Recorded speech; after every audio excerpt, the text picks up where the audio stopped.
Maka di sini ada gambaran pada kita yang pertama, kalau antum sedang dibimbing oleh Allah menuju kedudukan yang tinggi, maka sadarlah teman-teman, saat yang bersamaan antum tidak akan sunyi dari rintangan-rintangan sekitaran. Catat itu baik-baik. Anda kedudukan biasa, naik luar biasa, maka hambatannya itu akan semakin meningkat, tidak sama dengan sebelumnya. Anda orang kecil, diuji dengan ujian kecil. Anda orang menengah, diuji dengan ujian menengah. Anda kedudukan yang tinggi, maka akan diuji dengan kedudukan yang lebih tinggi lagi. Maaf, Allah tidak akan menguji dedaunan dengan angin yang menerpa akar. Pasti berbeda. Karena angin ketika kedudukan semakin tinggi, maka angin semakin kencang akan menerjangnya. Yuk kita turunkan, jenis ujiannya bisa 3. Bismillah. Tenang aja mas, ya. Antum lihat aja, tulis ya, biar saya ngapus, insyaallah. Perhatikan baik-baik, sini. Kedudukan bersanding dengan ujian. Kalau rumus fisikanya, F berbanding lurus dengan P. Gaya berbanding lurus dengan tekanan. Jadi kalau antum misalnya, rumus asalnya F1 sama dengan F2, gaya gerak sama dengan gaya torong. Kalau dikembangkan ke sini, tenaga kecil begini, maka yang bunyi kecil. Kalau besar, semakin besar lagi.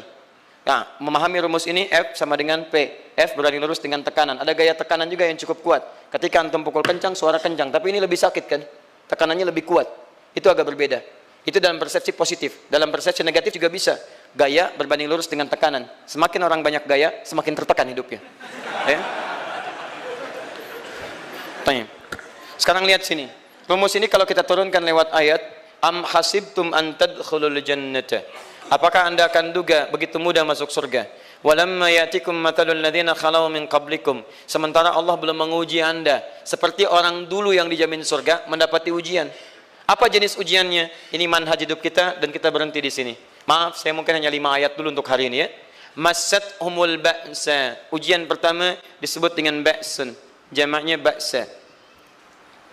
Ba'sa. Ini masih ringan. Misal, jarang ke masjid, sekarang mulai ke masjid. Begitu antum ke masjid, Allah kasih ujian. Sesuai dengan kadar niat antum. Kasih hujan gerimis. Ke masjid gak? Itu ba'sun. Begitu antum ke masjid, orang Arab katakan, nazil matar. Turun hujan. La ba's, la ba'sa, la ba'sa. Gak ada masalah. La ba'sa, tidak ada masalah. Serap ke dalam bahasa Indonesia, lewat. Labas. Labas, lewat. Ringan. Berarti, kalau antum diuji dengan yang ringan, maka antum kadarnya masih ringan, akan dinaikkan kepada yang menengah. Akan yang menengah. Hati-hati betul.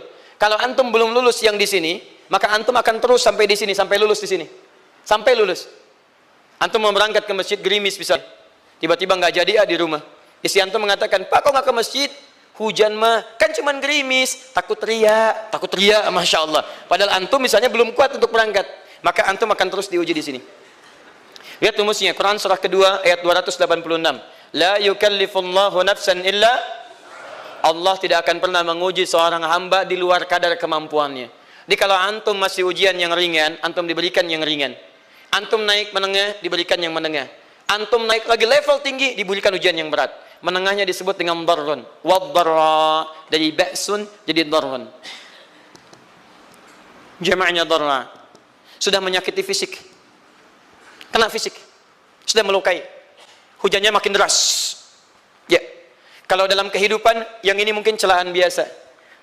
Sudah berubah ya, Masya Allah. Sekarang jilbabnya sudah panjang, Masya Allah. Semakin panjang ya, nyaingin Batman ya, Masya Allah. Udah banyak.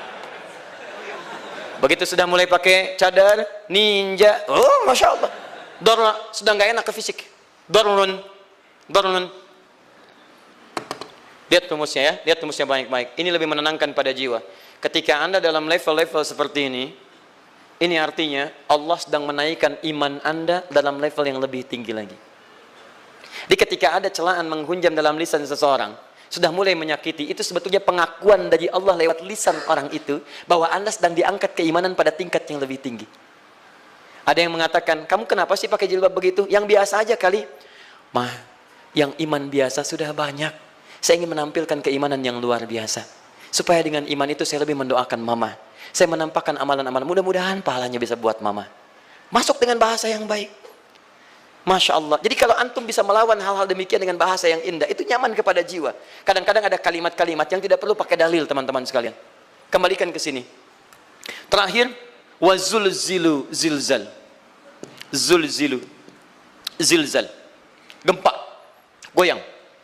Dia ada ujian yang bisa menggoyangkan diri kita, membuat gempa hati kita. Antum sudah nggak kuat, kadang-kadang di jalan sempoyongan, padahal nggak ada gempa di luar, cuman hati kita kayak kena goncangan. Diserang sana, serang sini, nggak bisa tidur, nggak bisa makan, tawarin ini susah, itu susah. Wazulzilu. Bahkan hatta yaqula Rasul walladzina amanu ma'ahu mata nasrullah. Sampai-sampai Rasul SAW, bahkan orang-orang beriman, bahkan yang setelahnya bisa mengatakan, kapan ini berakhir? Akan tiba masa Anda mengalami satu situasi sampai Anda mengatakan, kapan berakhirnya yang seperti ini? Serang, serang, serang. Perhatikan, jika Anda berada pada level ini, saya ucapkan selamat kepada Anda. Karena Anda akan diangkat pada kedudukan yang tertinggi di antara sekian ujian yang ada. Zilzal. Artinya Allah akan naikkan Anda pada derajat yang tinggi. Karena hukum ujian tadi, la yukallifullahu nafsan illa wus'aha. Allah nggak akan menguji seorang hamba di luar batas kemampuannya. Jadi kalau Anda sudah dipandang oleh Allah siap menerima yang ini, maka Anda akan diberikan zilzal. Kalau Anda nggak mampu, Anda hanya akan diberikan darra atau ba'sun. Dimohon maaf, kalau di antara jamaah yang hadir saat ini, Anda merasa sedang punya masalah yang berat, membuat hati Anda goyah, saya ucapkan pada Anda, dari sekian hamba Allah yang ada di muka bumi, cuman Anda yang diberikan itu. Artinya Allah akan mengangkat derajat Anda. Ayo bahagia. Dan yakinlah, bukan orang lain yang dititipkan, Anda yang diberikan. Allah percaya pada Anda, kenapa Anda tidak yakin? Bukan orang lain. Jadi mustahil Allah memberikan ujian berat kalau Anda nggak sanggup. Karena cuma Anda yang sanggup, Anda yang dikasih. Makanya jangan mengeluh. Jangan katakan, ya Allah, kenapa saya, ya Allah? Why me? Kata Allah, why not? Kamu yang bisa. Yang lain tidak. Dan tanpa harus Anda menuliskan status. Memang cuma saya yang sanggup. Oh, Masya Allah. Gak usah. Sadari. Kalau bukan sayang, Allah itu punya sifat adil. Gak mungkin menukar sesuatu di luar kadarnya. Antum tahu cicak? Halo? Jangan katakan wallahu alam, cicak. Cicak, baik. Bagaimana aktivitasnya? Merayap. Di mana? Dinding. Apa makanannya? Nyamuk. Nyamuk bagaimana aktivitasnya? Terbang. Pertanyaan saya, di mana keadilan Allah menjadikan makhluk yang merayap makanannya terbang? Kalau nyamuk masuk kategori pertama tadi, pintar dan tahu dirinya pintar, jadi mainan cicak. Cicak, ayo tangkap. Cicaknya cuma merayap, dianya terbang. Beruntungnya nggak ada nyamuk yang jenius. Tapi yang paling hebat, perhatikan bagaimana lisan orang tua kita menanamkan kalimat-kalimat untuk menanamkan tauhidullah subhanahu wa ta'ala. Cicak-cicak diam-diam merayap. Perhatikan, yang Allah tuntut pada cicak, merayap kamu. Walaupun cuma diam-diam. Lihat baik-baik, diam-diam merayap. Datang seekor, Masya Allah, ketika dia merayap, nyamuk datang. Lihat, bukan cicak mendatangi nyamuk, tapi nyamuk mendatangi cicak. Kalau cicak tidak merayap, mustahil nyamuknya datang. Allah hanya tunjukkan, kamu merayap ya, nyamuk datang. Sekalipun dia merayap, cuman diam-diam, nyamuknya datang. Jadi hukum Allah itu kalau dipatuhi, nikmat kehidupan. Cicak gak merayap, nyamuk gak datang. Cicak merayap, nyamuk datang. Datang seekor nyamuk. Setelah itu, silahkan. Jadi kalau kita teman-teman ikuti hukum Allah, mau berat, alhamdulillah. Mau ringan, alhamdulillah. Ya mau sedang, alhamdulillah. Begitu diangkat, artinya ada pengakuan dari Allah, iman kita akan diangkat. Cuman, bahasa Nabi Ya'qub alaihissalam kepada Yusuf alaihissalam, mesti ada persiapan dalam mengatasi itu semua. Tidak cukup hanya mendiamkan saja. Maka kata Nabi Ya'qub, jangan kisahkan dulu. Bikin dulu pemetaan-pemetaan untuk mudah mengatasi itu semua. Ini poinnya. Anda harus punya rencana.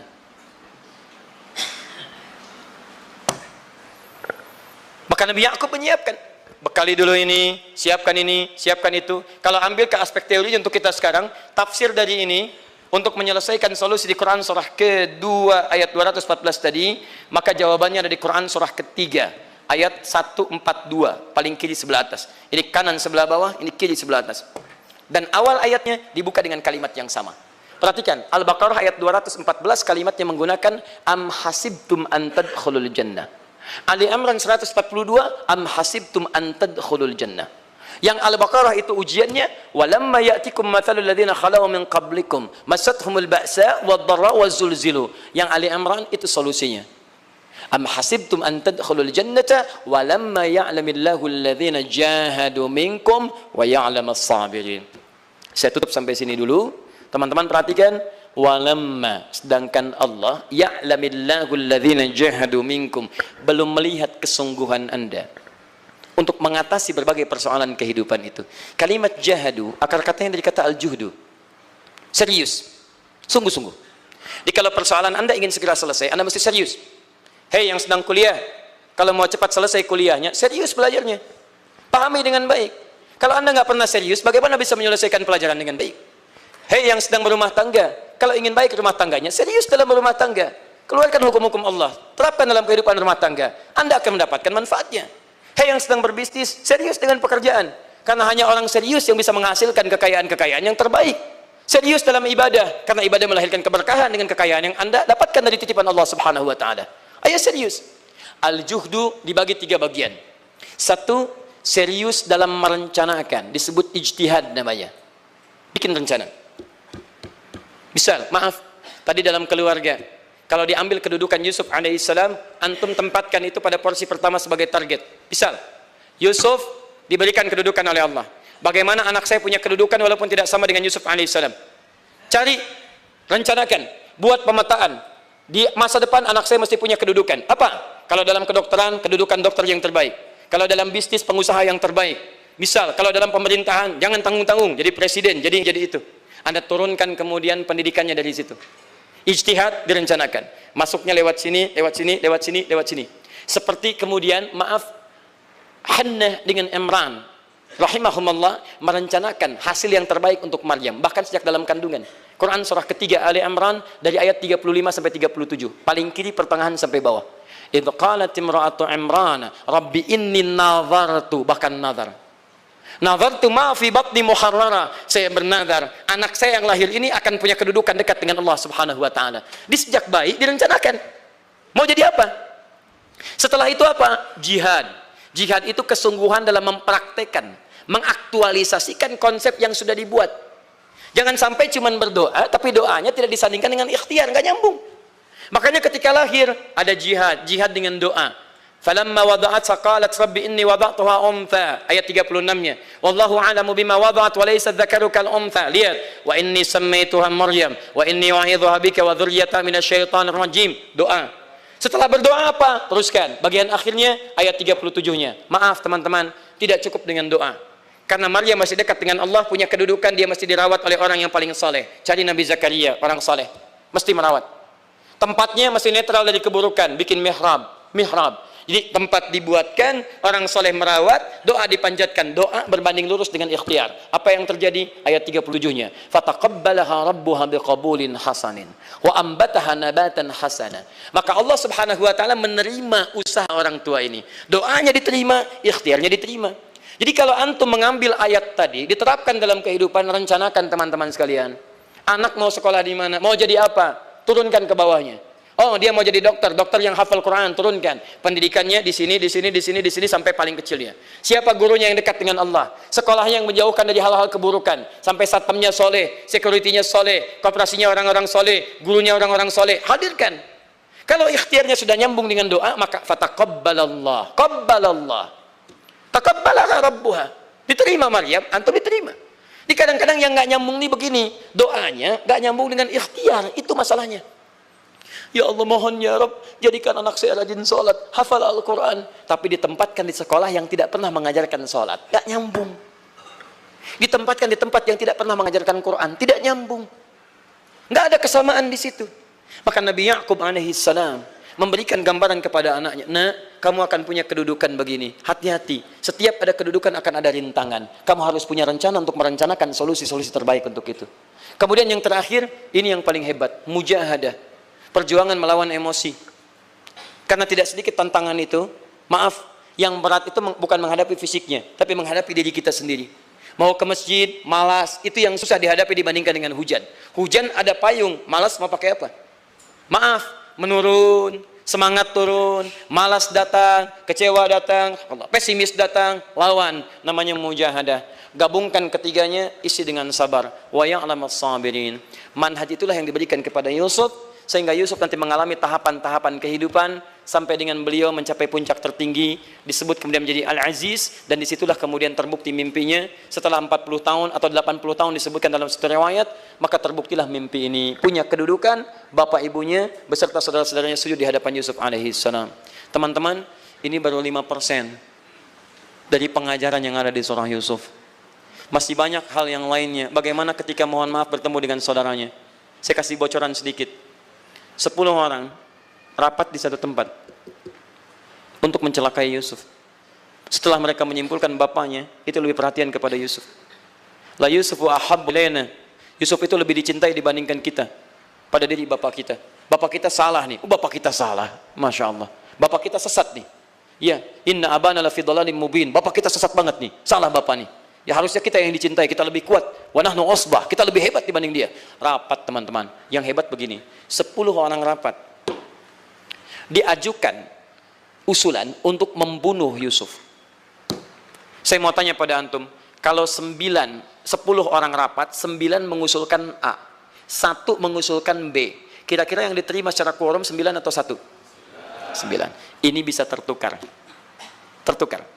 Pembunuhan diusulkan, 9 orang condong, 1 orang mengusulkan la taqtulu Yusuf, jangan bunuh Yusuf, alqihi fi ghayabatil jubbi yaltaqithu ba'du sayyarah, cukup lemparkan dia ke tempat gelap, kemudian di tempat itu akan lewat para kafilah, dia diambil dan menjauh dari kita. Yang penting kan Yusufnya nggak ada, supaya dosa kita nggak berat-berat amat. Yusufnya ambil, itu kan tujuan kita. Lihat baik-baik, biasanya setan kalau sedang melakukan sesuatu itu nggak akan nanggung, nodong bisa pembunuhan.